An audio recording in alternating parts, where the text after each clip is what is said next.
নমস্কার বন্ধুরা, দেখতেই পাচ্ছেন আমি এখন আছি আলু চাষের জমিতে। আজকের ভিডিওটা একটু অন্য ধরনের হতে চলেছে।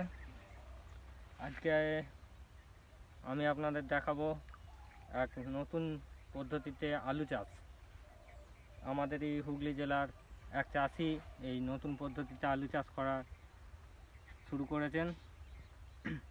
তো বিস্তারিত জেনে নেব তার সাথে, এবং আপনারা শুনে থাকবেন যে আলু চাষে রোগ বেশি আসার জন্যে দেশি মদের ব্যবহার।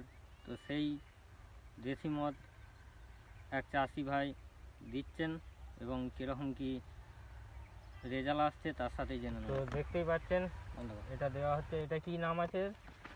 এর নাম আছে ইন্দোফিল M45। ইন্দোফিল M45 কতটা করে লাগে এটা দাম পেয়েছে?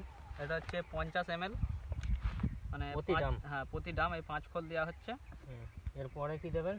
এরপরে আমাদের এই যে বাংলা দেশি মদ এখন সব জায়গায় মানে চলছে, মানে কোনো গাছের রোগ ধরবে না। এই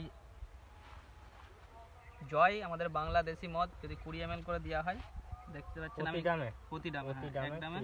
আচ্ছা, এর থেকে ধসা শোষক এইসব রোগগুলো বন্ধ হবে, মানে কোনো রোগ ধরবে না। আচ্ছা, মানে 20 ml দেখতে পাচ্ছ, 20 ml আমি দিয়ে দিচ্ছি এর সাথে মিশিয়ে।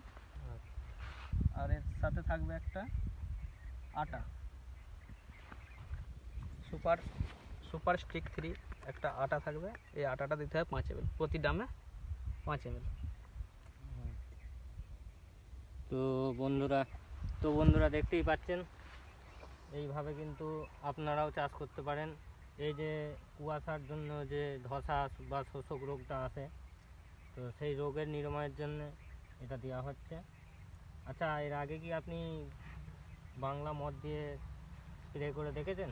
হ্যাঁ, আমি স্প্রে করেছি আগেও, তো কোনো রোগ ধরে নেই। তো ফলন মানে ভালো হয়েছিল। তো আগে ফলনও ভালো হবে, তোমার ওষুধের খরচাটাও কমে যাবে। দেশি মদ খুব সামান্য দাম। তো যেটা ঘরে ঘরে তৈরি হয় চুল্লু মদ যেটাকে বলে, সেটা কি দেওয়া যাবে? দেখুন দাদা, ওইটা আমি দিয়েছিলাম, কিন্তু ওর অ্যালকোহলটা বেশি থাকে, ঠিক আছে? ওটা একটু পরিমাণে কম দিতে হবে। তো এইটা 20 ml দেবে, ওইটা একটু কম দেবে, তাহলেই হবে। ওটা 10 ml? হ্যাঁ, ওটা 10 ml দিয়ে দেবে দাম পেতে। তো বন্ধুরা দেখতেই পাচ্ছেন, এইভাবে নতুন পদ্ধতিতে চাষ করেছেন বলতে আগের বছরও। আমরাও করছি, আপনারাও করে দেখুন, চাষের উন্নতি হবেই। ঠিক আছে, অবশ্যই ভিডিওটা শেয়ার করুন, চাষি ভাইদের কাছে পাঠিয়ে দিন, আর ভালো লাগলে অবশ্যই লাইক করুন, সাবস্ক্রাইব করুন চ্যানেল। হ্যাঁ, দেখতে পাচ্ছ আমরা দেশি মদ স্প্রে করছি। মদের বোতল হলো